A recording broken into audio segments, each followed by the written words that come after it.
Il y a des moments où un enfant, au seuil de la mort, dit quelque chose qui ébranle des siècles de doctrine religieuse.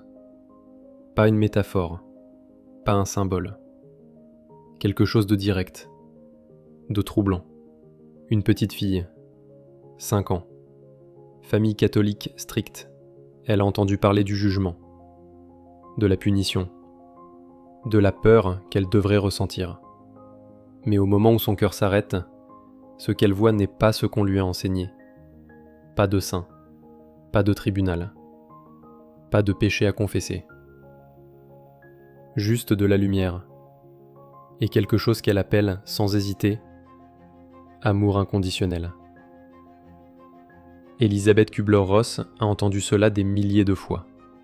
Des enfants mourants, de toutes les religions, de tous les pays, décrivant exactement la même chose. Comment est-ce possible ? Un enfant musulman au Caire, un enfant hindou à Calcutta, un enfant juif à Tel Aviv, un enfant athée à Stockholm. Tous décrivent la même expérience. Ça ne devrait pas être possible. Si ces expériences sont culturellement construites, chaque enfant devrait voir les symboles de sa propre tradition. L'enfant musulman devrait voir le prophète. L'enfant chrétien, Jésus ou des anges. L'enfant hindou devrait parler de karma. Mais ce n'est pas ce qui se passe.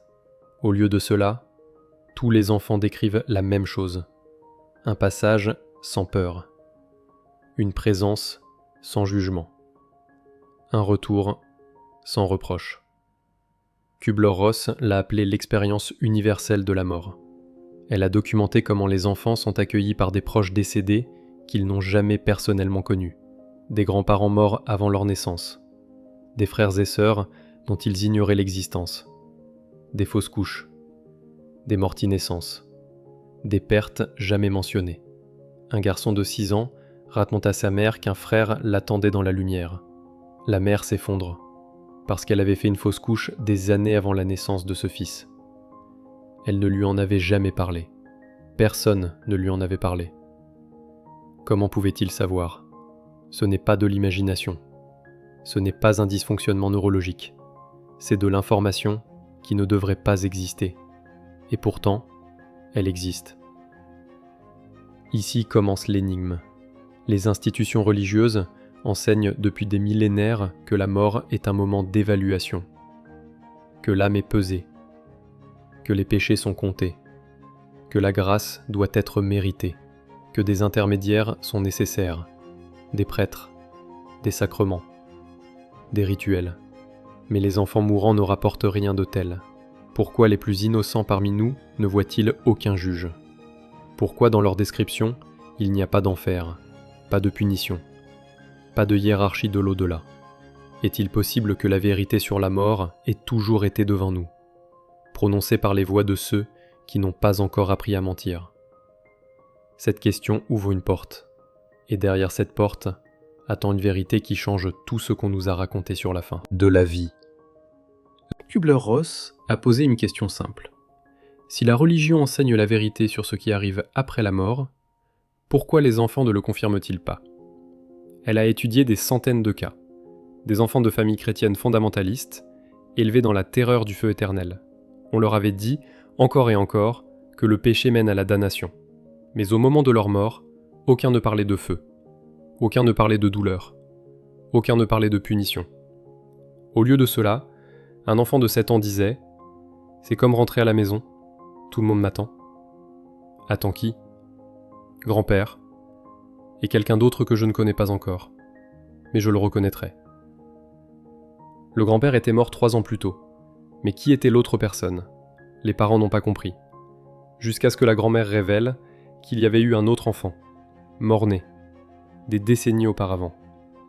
Comment cet enfant de 7 ans pouvait-il savoir ? Ce n'était pas dans son imagination, ce n'était pas un délire, c'était de l'information réelle. Kübler-Ross a trouvé ce modèle encore et encore. Des enfants décrivant des proches décédés qu'ils n'auraient jamais pu connaître. Des enfants musulmans ne voyaient pas le prophète. Des enfants chrétiens ne voyaient pas Jésus avec une auréole. Des enfants juifs ne voyaient pas Abraham. À la place, ils voyaient leur grand-mère, leur oncle, leur petit frère dont personne ne leur avait parlé. Pourquoi ? Pourquoi les enfants ne voient-ils pas les figures religieuses qu'on leur a enseignées toute leur vie ? Kübler-Ross a conclu que les dogmes religieux sont des constructions humaines, utiles peut-être pour organiser la société, pour donner un cadre moral, mais pas pour décrire ce qui arrive réellement, parce que ce qui arrive réellement est beaucoup plus simple, et beaucoup plus beau. Il n'y a pas de juge, pas de balance qui pèse les péchés, pas de liste de fautes. Il y a de l'amour, inconditionnel, total, sans jugement. Mais si c'est vrai, si la mort n'est pas ce que les religions enseignent, alors pourquoi nous l'ont-elles enseigné ? La réponse est inconfortable. Parce que la peur contrôle. Si tu crois que tu seras puni après la mort, tu obéis dans cette vie. Tu suis les règles. Tu te conformes. Tu paies ta dîme. Tu restes dans la ligne. Mais si tu savais que la mort n'est qu'un retour à l'amour, à la paix, aurais-tu autant peur ? Aurais-tu autant besoin d'intermédiaires, de prêtres pour te pardonner, de rituels pour te sauver, d'institutions pour te guider ? Peut-être pas. Et c'est exactement pourquoi cette vérité a été cachée. Mais les enfants ne peuvent pas mentir. Pas au moment de la mort. Ils n'ont pas le temps de construire des histoires, de se conformer aux attentes. Ils disent simplement ce qu'ils voient. Et ce qu'ils voient, ce n'est pas l'enfer. Ce n'est pas le jugement. Ce n'est pas la peur. C'est la lumière. Il existe une différence entre les adultes mourants et les enfants mourants. Les adultes ont peur. Ils s'accrochent à la vie. Ils négocient. Ils supplient pour plus de temps. Ils résistent. Mais les enfants ne résistent pas. Pourquoi ? Parce qu'ils n'ont pas encore appris que la mort devrait faire peur. Un garçon de 4 ans. Leucémie en phase terminale. Sa mère pleure à son chevet. Il lui prend la main. « Maman, ne pleure pas. Je vais juste partir en voyage. Et grand-maman m'attend. » La grand-mère était morte 6 mois plus tôt. Mais comment cet enfant le sait-il ? Comment sait-il qu'elle l'attend ? Il ne devrait pas le savoir, mais il le sait, avec une certitude absolue. Kübler-Ross a observé que les enfants parlent de la mort comme d'un départ, pas comme d'une fin. Je vais dans un autre endroit. Je vais voir quelqu'un. Je reviens à la maison. Jamais je vais disparaître. Pourquoi cette différence ? Parce que les adultes ont été conditionnés à voir la mort comme une fin, comme une perte, comme l'anéantissement. Mais les enfants n'ont pas encore ce conditionnement. Ils voient la mort telle qu'elle est, non pas une fin, mais une transition. Une petite fille de 5 ans, mourante. Sa mère lui demande « As-tu peur ?» L'enfant sourit. « Non, maman. C'est comme quand on déménage. On va dans une nouvelle maison.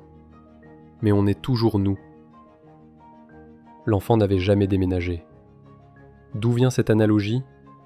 De l'âme, qui se souvient que ce n'est pas la première fois, que ce corps n'est qu'un vêtement temporaire.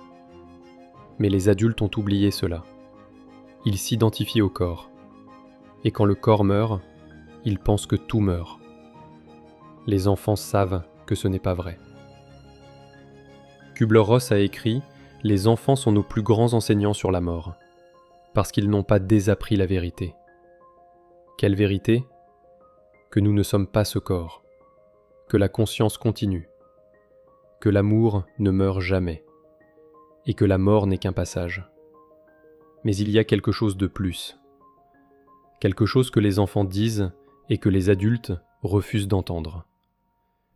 Ils disent qu'ils voient des personnes, pas des anges, pas des entités abstraites, des personnes réelles, qui les attendent. Un garçon de 7 ans, accident de voiture. Il est en train de mourir. Il ouvre les yeux une dernière fois, et il dit « Papa, oncle Marc est là. Il dit que tout va bien. » Le père se fige, parce que l'oncle Marc est mort la semaine précédente, dans un autre pays. Personne n'avait dit à l'enfant. On voulait le protéger de la nouvelle. Mais l'enfant le savait. Pas parce qu'on lui avait dit, mais parce qu'il le voyait. Ces cas sont innombrables. des enfants qui voient des proches décédés dont ils ignoraient la mort. Comment ? Parce qu'au seuil de la mort, le voile devient mince, et ceux qui sont partis peuvent être vus. Les religions nous disent qu'après la mort vient le jugement, que nos actions seront pesées, que nous serons récompensés ou punis. Mais les enfants mourants ne parlent jamais de jugement. Jamais. Pas une seule fois. Kübler-Ross a étudié des milliers de cas, des enfants de toutes les religions, de toutes les cultures, de tous les continents. Et aucun, absolument aucun, n'a jamais mentionné un juge, une balance, un tribunal. Rien. À la place, il parle de retrouvailles. Grand-père m'attend. Ma petite sœur est là. Quelqu'un que j'aime vient me chercher. Toujours de l'amour, toujours de la réunion. Jamais de la peur. Mais il y a quelque chose de plus profond. Quelque chose que Kübler-Ross a découvert en écoutant attentivement. Les enfants ne disent pas qu'ils vont au paradis. Ils disent qu'ils rentrent à la maison. À la maison. Pas un paradis inconnu. Pas un lieu étrange. À la maison. Comme s'ils reconnaissaient un lieu qu'ils avaient déjà connu, avant de naître. Un garçon de 6 ans, mourant d'une maladie cardiaque, il dit à sa mère « Maman, tu sais, avant de venir dans ton ventre, j'étais ailleurs. » La mère, troublée, demande « Où ?» L'enfant sourit. Là où tout le monde est ensemble. Là où il n'y a pas de séparation. C'est là que je retourne. Cet enfant n'avait jamais entendu parler de concepts spirituels. Sa famille était athée. Mais il décrivait, avec une clarté remarquable, un lieu avant la naissance et un retour après la mort. Kübler-Ross a réalisé que les enfants ne voient pas la mort comme une fin. Ils la voient comme un retour. Un retour à quoi ? À l'unité. Pas le paradis tel que décrit par les églises, pas un lieu de récompense ou de punition, mais un état de conscience où toutes les séparations disparaissent. Une petite fille de 4 ans, cancer. Elle dit à son père « Papa, tu sais pourquoi je ne pleure pas ?» Le père secoue la tête, les larmes aux yeux. L'enfant prend sa main. Parce que là où je vais, il n'y a plus de séparation. On est tous ensemble. Tous qui ? L'enfant sourit. Tout le monde. Toi aussi. Même si tu ne le vois pas encore. Le père ne comprend pas, mais l'enfant le sait.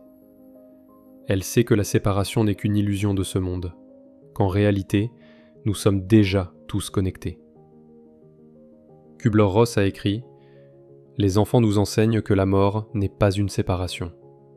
C'est une reconnaissance de l'unité qui a toujours été là. » Dans ces dernières années, Kübler-Ross a écrit quelque chose qui résume tout ce qu'elle avait appris. Les enfants connaissent la vérité parce qu'ils ne l'ont pas encore oubliée. Quelle vérité ? Que la mort n'est pas une punition. Ce n'est pas une fin. Ce n'est pas une séparation. C'est un retour. Un retour à ce que nous sommes vraiment. Pas ce corps, pas ce nom, pas cette identité limitée, mais la conscience elle-même, pure, illimitée, aimante. Les enfants le savent, parce qu'ils viennent de là. Ils ne sont pas encore complètement ancrés dans cette illusion de séparation. C'est pourquoi ils n'ont pas peur. C'est pourquoi ils sourient. C'est pourquoi ils disent « Je rentre à la maison ». Mais les adultes, nous avons oublié. Nous nous sommes identifiés à ce corps, à cette vie, à cette illusion de séparation.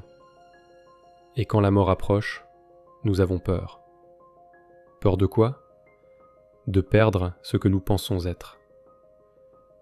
Mais les enfants nous montrent qu'il n'y a rien à perdre, parce que ce que nous sommes vraiment ne peut pas mourir. Kübler-Ross a dit que si nous écoutions les enfants, vraiment les écoutions, nous n'aurions plus peur de la mort. Nous comprendrions que c'est simplement un changement de forme, pas une fin de conscience. Comme un papillon qui quitte sa chrysalide. Le papillon ne meurt pas, il devient simplement ce qu'il était toujours destiné à être. Libre. Les enfants comprennent cela, instinctivement. C'est pourquoi un enfant de 5 ans peut dire à sa mère, sans une once de peur, « Ne t'inquiète pas maman, là où je vais c'est beau ». Comment peut-il le savoir ? Parce qu'il se souvient, pas avec son esprit, avec son âme. Qui sait que ce n'est pas la première fois, et ce ne sera pas la dernière. C'est juste un cycle. Naissance, vie, mort, renaissance. Encore et encore, jusqu'à ce que nous apprenions ce que nous sommes venus apprendre. Alors, que nous enseignent les enfants ? Que la mort n'est pas à craindre, qu'il n'y a pas de juge, pas d'enfer, pas de punition, seulement de l'amour, de la lumière, et un retour à qui nous avons toujours été. Partage ton expérience en commentaire. As-tu déjà entendu un enfant parler de la mort sans peur ? As-tu déjà ressenti cette certitude inexplicable que la mort n'est pas une fin ? Abonne-toi à cette chaîne, parce que certaines vérités ne peuvent être apprises que des plus innocents parmi nous. Les enfants savent, ils ont toujours su. Et si nous les écoutons, vraiment les écoutons, peut-être nous rappellerons-nous ce que nous savions aussi, avant d'apprendre à avoir peur. La mort n'est pas une fin, c'est un retour à l'amour, à la lumière, à la maison.